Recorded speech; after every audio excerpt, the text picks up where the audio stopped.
Hey folks, after hundreds of hours of playing Frostclaw, I believe I have solved the mana issue once and for all. In this video, I'm going to be giving you a bit of a guide on how to sustain mana. I'm going to explain how the mana sustain mechanics work, and I'm going to be providing you two separate setups for Frostclaw that will work if you have at least 23 points in Frostclaw, and another setup for either leveling or if you don't have 23 points. So whatever Frostclaw setup you decide to use, this video will be helpful for you, hopefully. If you found it useful, definitely leave a like. I appreciate it a lot. It helps immensely. And if not, let me know why in the comments. So jumping right into the skill, the most important thing you need to know about Frostclaw is that the Gift of Winter, the chance to gain 12 mana on cast, also works on the indirect cast given by the nodes here in the bottom left. So if I cast here, you can see Frostclaw bounces. So each bounce can actually have a chance of giving you back 12 mana. And this is extremely key for your mana management for the skill. No amount of mana regen will save you if you're not regaining enough mana through this Gift of Winter. So 3 of 3 here is always mandatory. If you don't have this, you will not sustain mana. Another thing that's very important is the -3 here. So the base mana cost is what is used before any of the multipliers are calculated. So for like Volley of Glass here, the base mana determines what you're multiplying from. So I'll jump into my spreadsheet here in a minute, but for now, that's kind of the main thing you need to know. This is extremely important. Another thing that gives minus mana here is the wands. You can also get this as a affix on, I believe, scepters, and there's a few other sources of minus mana. I think some staffs have them as well. So also keep that in mind.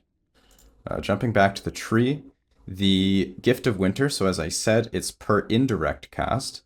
And these nodes here in the bottom left, this one here gives you 1 additional cast. This one also gives you 1 additional cast. And this one actually gives you 2 additional casts. So if you have all 3 of these, per direct cast of Frostclaw, you will cast the skill indirectly 5 times. And the way the math works on that, I'll save you all the details, but basically if you have 3 of 3 of Gift of Winter and these 3 bottom nodes here, then on average, Frostclaw will regain 21.6 mana per direct cast. So as long as your mana is around 21, 22, 23, and you have the 3 of 3 here and these nodes here, you should sustain Frostclaw just by spamming it. So that's very important. And in order to get this number down to 22-ish, you probably need a couple sparks of celerity here. And also, you probably want the idols here. So there's a few different ways you can make this work, but this is probably the easiest way. So now I'll jump into the spreadsheet that I will be providing you guys in the description. If you want to actually use the config values here and make changes, you'll need to go to File, make a copy. So this is a copy that I've made. And here's the original here. I have 2 different configurations I'm going to show you today. So you can see at the bottom here, this is the number you actually care about. So as I'm spamming Frostclaw, the net mana loss or gained per second just from the Frostclaw spam.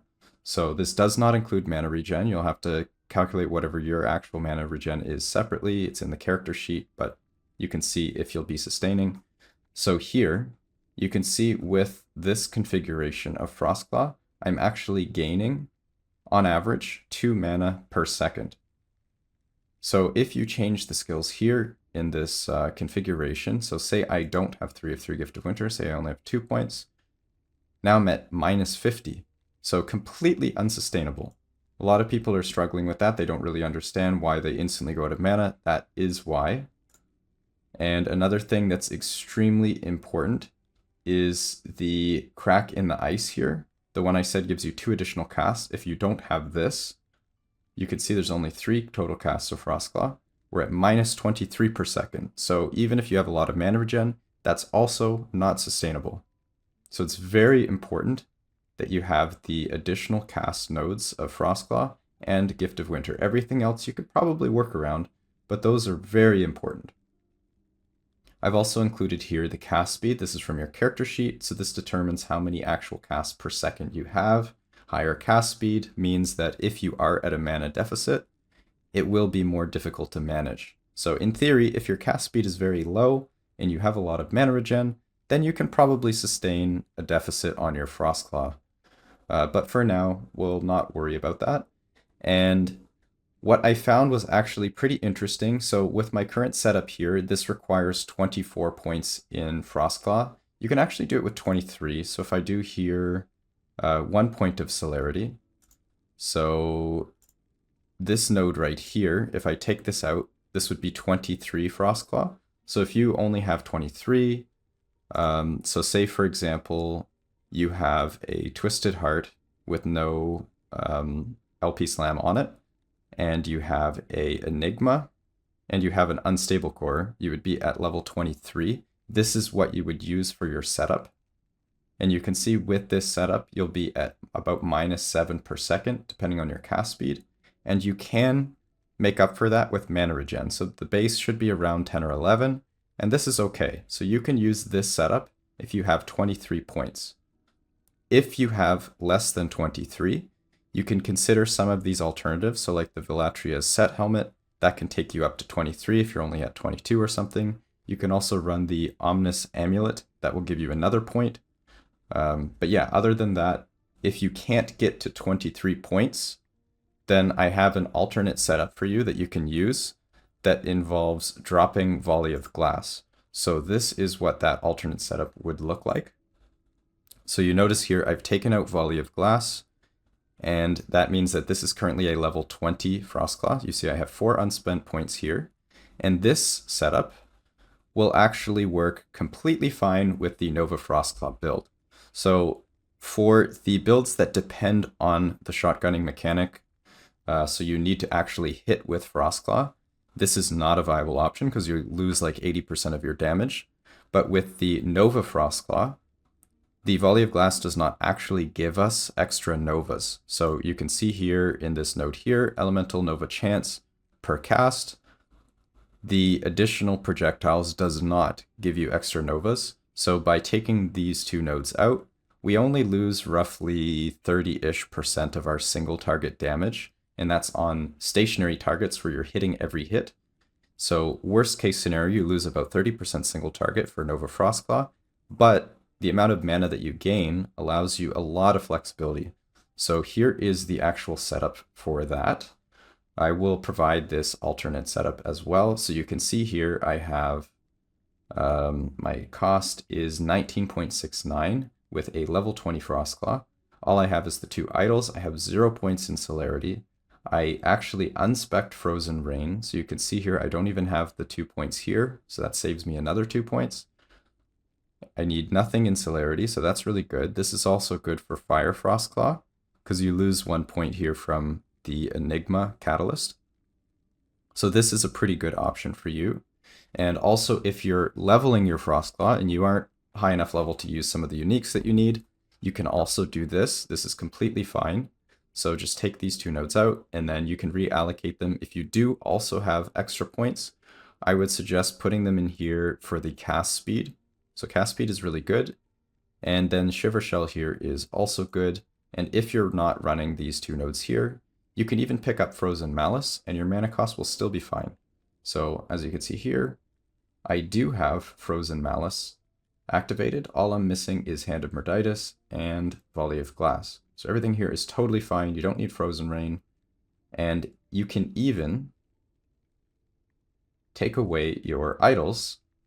And as long as you have Frozen Rain, you can actually run without any idols, and this setup is totally fine. So this is something that I've been testing in High Corruption as an alternative, and I found that it was actually completely fine. There was no issues. So I will jump into some of that gameplay now just to show you guys what this alternative looks like. Okay, so here we are in an Echo. I've respec'd to a level 20 Frostclaw without Volley of Glass and Hand of Morditis. I'm currently running 3500 Corruption, and I do not have any of my idols equipped. Just for demonstration purposes, this is the alternate setup.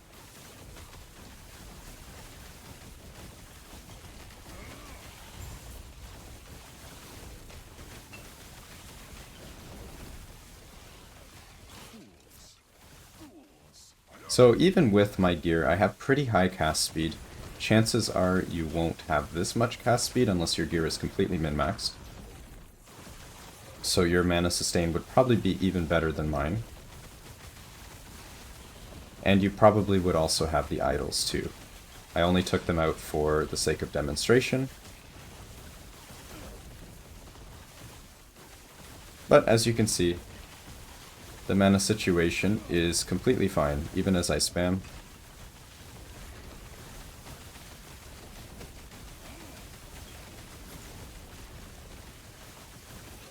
So there you go. If you're leveling your Frostclaw, or if you don't have enough extra points, this is a setup that you can use. Another thing that I want to very quickly touch on is, since the Frostclaw mana recovery does have an RNG component, so it's only 21.6 mana recovered on average per cast, you can sometimes get unlucky, and you'll see your mana level go down or even completely deplete. And in those cases, something you can do to offset the bad RNG is the ladle gives you 1 mana gained on potion use per 4 intelligence. So if you have, we'll say 160 intelligence, that would give you 40 mana per potion. So that will help a lot to kind of smooth out some of the bad RNG. So just as a demonstration here, you can see my mana. Let's actually take this out here. So here you can see my mana going pretty low. I'll pop some potions, and I pretty much immediately go back to full. And that's even with a 26 mana cost Frostclaw. Also, while you're fighting bosses, if you aren't full potions, you'll find pretty often a potion will drop. So as long as you're like fighting Shade or a timeline boss or something like that, you should have potions that you can just pick up and tap every now and then. Anyway, that's pretty much all I have for today. I hope you guys found it helpful. As I said, this sheet will be in the description of the video, as well as the primary setup, and both of the trees here you can reference. So yeah, that's all for today, folks. Cheers.